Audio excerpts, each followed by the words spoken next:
विश्रांतीनंतर पुन्हा एकदा स्वागत आहे. अकोला लोकसभेसाठी भाजप उमेदवार अनुप धोत्रे आज आपला उमेदवारी अर्ज दाखल करतायत. उमेदवारी अर्ज दाखल करण्यापूर्वी अनुप धोत्रे यांनी अकोल्याचे आराध्य दैवत राजेश्वर आणि संकटमोचन हनुमान यांचं दर्शन घेतलंय. दरम्यान अनुप धोत्रे यांच्या उमेदवारीनंतर नाराज असणारे माजी आमदार नारायण गव्हाणकर यांची नाराजी दूर करण्याचा प्रयत्न सुरू असून अनुप धोत्रे यांनी आपलं मत व्यक्त केलंय.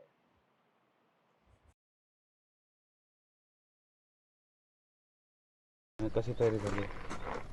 आज पहिले तर सुरुवातला घरी आईवडिलांचे, घरी आपल्या मंदिरातील सगळ्या देवांचे, तपे हनुमान, राजेश्वर असतील, या सगळ्या देवांचे आशीर्वाद घेतले आहेत. आज माननीय देवेंद्रजी फडणवीस, माननीय चंद्रशेखरजी बावनकुळे साहेब, माननीय पालकमंत्री विखे पाटील साहेब हे सगळे अकोल्यातील फॉर्म भरण्याकरिता उपस्थित राहणार आहे. सोबतच जिल्ह्यातील लोकसभेतील सगळे आमदार, सगळे कार्यकर्ते, महायुतीचे सगळे कार्यकर्ते आणि मतदार बंधू सगळे माझे माता भगिनी ह्या मोठ्या संख्येने इथे उपस्थित राहणार आहेत. एक आनंदाचं वातावरण अकोला लोकसभेमध्ये आहे. आंबेडकरांसारखे दिग्गज नेते, त्यानंतर अभय पाटील काँग्रेसची उमेदवारी, या उमेदवारांना आपण कसं पाहणार?